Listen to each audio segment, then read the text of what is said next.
लखनऊ पश्चिम विधानसभा क्षेत्र से समाजवादी पार्टी के उम्मीदवार अरमान खान का जनसंपर्क और मीटिंगों का सिलसिला लगातार जारी है। बृहस्पतिवार को वार्ड कल्बे आबिद द्वितीय के चौपटिया में स्थित राणा मैरिज हॉल में अरमान खान की एक मीटिंग संपन्न हुई, जिसमें सैकड़ों की संख्या में लोगों ने भाग लिया। यहां पहुंचे अरमान खान का क्षेत्रीय जनता ने बढ़ चढ़कर स्वागत किया। इस मीटिंग का आयोजन यहां के स्थानीय पार्षद इफाम उल्ला फैज व क्षेत्रीय जनता की ओर से किया गया था।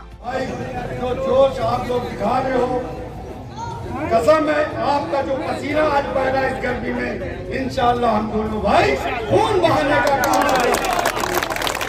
साथियों, अरमान भाई बहुत नसीब वाला प्रत्याशी है। एक हैदराबाद से चला था रुकावटें डालने के लिए, अल्लाह ताला ने उसको भी हटाने का काम कर दिया। अरमान के आगे कोई नहीं है, सिर्फ एक आप काम कर लीजिएगा, सब लोग एक दिन के लिए बाबू बन जाना, अरमान बन जाना और अपने घर के 10 वोट डलवा देना। इंशाअल्लाह हम लोग दोनों भाई आपकी सेवा करेंगे। सिर्फ एक दिन आपकी सेवा करेंगे। यहाँ मौजूद लोगों को संबोधित करते हुए अरमान खान ने कहा कि फिरका परस्त ताकतों के जाल में मत फंसिएगा। ये आपको तरह तरह की बातें करके मुद्दों से भटकाने का काम करेंगे।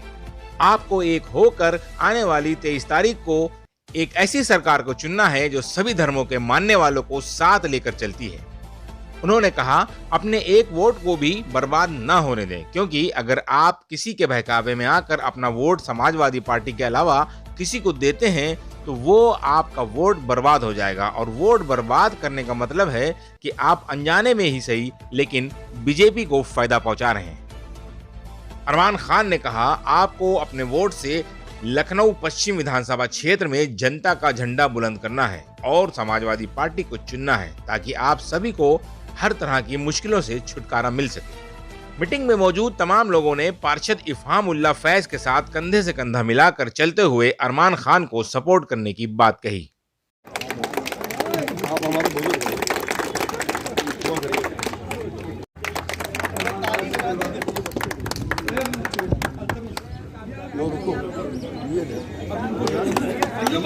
देखिए, पिछले 8 सालों से हम लोग इस विधानसभा में लगातार लोगों के बीच हैं। लोगों को क्या समस्याएं हैं, इस पूरी विधानसभा में जगह जगह क्या समस्याएं हम लोगों को अच्छी तरीके से पता है। यकीनन हम लोग जनता की अपेक्षाओं पे, उम्मीदों पे पूरी तौर से खरा उतरने की कोशिशें करेंगे। उनके ख्वाबों को सच करने का काम करेंगे। वो चाहे इस इलाके का विकास करना है या इस इलाके के लोगों की खुशहाली और तरक्की के लिए काम करना है। पिछले 5 साल जो सरकार रही, उन 5 साल में पश्चिम का हाल आपको क्या लगा? उन पश्चिम का हाल कैसा होना चाहिए था? क्या क्या कमियां लगी? जी, जो विकास था वो केवल बातों में रहा है, धरातल के ऊपर कोई विकास नहीं हुआ। हम चाहे वो सड़कों की बात करें, ख़राब जो सड़कें हैं, टूटी फूटी गलियां हैं, इसके अलावा जो यहाँ पे रोज़गार जो है बहुत ही उसका इंडेक्स जो बहुत डाउन हो गया। इस वजह से जो है तो साथ साथ जो यहाँ की जैसे माताएं बहनें हैं उनको भी आगे रोज़गार बढ़ाने के लिए, उनको मजबूत करने के लिए कोई काम नहीं हुआ है। तो हम लोग काम करेंगे इंशाल्लाह इस पर। अरमान भाई, जैसे कि कुछ लोगों द्वारा ऐसे मुद्दे उठाए जा रहे हैं जिससे ये साबित हो रहा है कि शायद चुनाव को जो है जनता के मुख्य मुद्दे जो है उससे भटकाने की कोशिश करी जा रही है। जैसे अभी कर्नाटक का हिजाब का मुद्दा आया था, उसके बारे में क्या कहेंगे? देखिए, ये शुरुआत से ये फिरका परस्त ताकतों की कोशिशें रही हैं कि जो आम आवाम है, जनता है, उसके सामने असली मुद्दे ना आ पाए, क्योंकि असली मुद्दे अगर उनके सामने आ जाएंगे तो ये फिरका परस्त ताकतें बेनकाब हो जाएंगी। तो वो इस तरह के गैर ज़रूरी मुद्दे या तरह तरह की चीज़ें, हथकंडे अपनाते हैं कि जनता को बहका सके। लेकिन इस बार का चुनाव वो सिर्फ और सिर्फ विकास के मुद्दे पर हो रहा है, अखिलेश यादव जी के चेहरे पे हो रहा है, अखिलेश यादव जी के किए हुए काम के ऊपर हो रहा है। तो निश्चित तौर पे समाजवादी पार्टी की सरकार बहुमत से इस बार 10/5/2022 को आएगी। देश के जो प्रधानमंत्री हैं उनका बयान ये है कि जो समाजवादी की सरकार थी पिछली, उसमें जो है व्यापारियों को माफिया लोग धमकाने का काम करते थे, और ये योगी की सरकार में जो है अपराध के ऊपर अंकुश लगा। ऐसा बिल्कुल नहीं है। अगर आप आंकड़े देखेंगे नेशनल क्राइम रिकॉर्ड ब्यूरो के, तो पिछले 5 साल के कार्यकाल में जितना अपराध में वृद्धि हुई है उतना कभी भी नहीं रही है। तो ये निश्चित तौर पर उनकी बात को, उनके झूठ को ये दर्शाता है कि वो सिर्फ झूठ बोल रहे हैं और जनता के सामने सच को नहीं रख रहे हैं।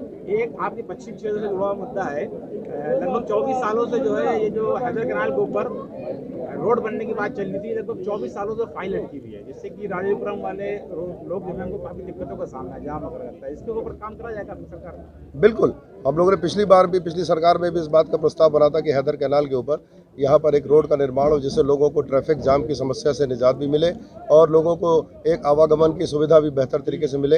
ये हम लोगों के मुख्य एजेंडाओं में से एक है और निश्चित तौर पे सरकार बनने के बाद में हम लोग कोशिश करेंगे जितनी जल्दी हैदर कैनाल के ऊपर हम लोग रोड का निर्माण करवा सकें, शुरुआत करा सकें, इस बात का पूरा विश्वास रखें। अरमान खान साहब, अगर आप पश्चिम से विधायक बनकर आते हैं तो पश्चिम क्षेत्र में क्या क्या नए बदलाव जनता को देखने को मिलेंगे? विकास के क्षेत्र में, रोजगार के क्षेत्र में क्या क्या बदलाव नहीं मिलेंगे? देखिए, जो हम लोगों का मैनिफेस्टो है उस मैनिफेस्टो में भी इस बात का जिक्र है और जो हम लोगों का भी पर्सनल जो हम लोगों ने मैनिफेस्टो एक बनाया है इस विधानसभा के लिए, वो इस बात की आप पूरी उम्मीद रखें, यकीन रखें कि हम लोग यहाँ के युवाओं के लिए, महिलाओं के लिए, आम जनता के लिए हम लोग एक नए और बुनियादी काम करने जा रहे हैं। वो विधायक के भले दायरे में या सीमा में नहीं आते हो विधायक के कार्य क्षेत्र में, लेकिन निश्चित तौर पे क्योंकि यहाँ के हम लोग जनसेवक हैं, यहाँ पे जितने लोग बैठे हैं सब जनता की सेवा में कई सालों से लगे हैं। निश्चित तौर पे जनता के लिए हम लोग करेंगे, भले ही वो राजनीति के क्षेत्र से जुड़े हों या अलग हों। सेवा के कार्य से जुड़े हुए हो, कोविड के टाइम पे भी आपने जो काम किया है वो जनता ने खुद देखा है, तो क्या अब आपके जो जनता से क्या लग रहा है आपको, जनता आपके प्रति जो उत्साह है क्या देखने जो आज मोहब्बत है, जो चारों तरफ से उमड़ के मिल रही है, चारों तरफ से लोगों का आशीर्वाद मिल रहा है, वो हम लोगों के ऐसे ही हम साथियों के सब अच्छी, क्योंकि यहाँ जितने बैठे हैं सबने कोविड काल में सबकी मदद की है। सिर्फ ऐसा नहीं कि मैंने मदद की है, यहाँ जितने बैठे हैं सबने आगे बढ़ चढ़ करके उस दौरान में या उसके बाद में खिदमत के कामों में, सेवा के कामों में हिस्सा लिया है, लगातार लिया है। तो निश्चित तौर पे इन सब साथियों की वजह से और हम लोगों के साथियों के द्वारा किए गए काम की वजह से आज जनता का प्यार हम लोगों के ऊपर चारों तरफ से बरस रहा है और यही प्यार हम लोगों को विधानसभा में भी पहुंचाने का काम करेगा और उत्तर प्रदेश में समाजवादी पार्टी की सरकार बनाने में भी करेगा। सवाल बाबू साहब आपसे है, आप इस क्षेत्र के पार्षद हैं और गत वर्षों से कई साल से पार्षद रहे हैं, तो क्या रुझान है पब्लिक के समाजवादी के प्रतिकूल? लखनऊ पश्चिम से अरमान भाई चुनाव जीत रहे हैं, कोई लड़ाई में नहीं है और अरमान भाई भारी मतों से पश्चिम की जनता जिताएगी। ये समस्त क्षेत्रवासियों की तरफ से मैं अरमान भाई को विश्वास और भरोसा दिलाता हूँ। योगी जी ने अभी एक बयान दिया था जिसमें उन्होंने कहा था कि नाम तो समाजवाद है लेकिन काम दंगावाद है, समाजवादी पार्टी को नहीं चल रहा, तो क्या कहेंगे? शायद ये देश प्रदेश का पहला मुख्यमंत्री है जो दंगे में पहले भी अभियुक्त रहा है। कई मुकदमों में, संगीन धाराओं में इनके ऊपर मुकदमे भी रहे हैं और ये खुद अपराधी और दंगाई रहे हैं।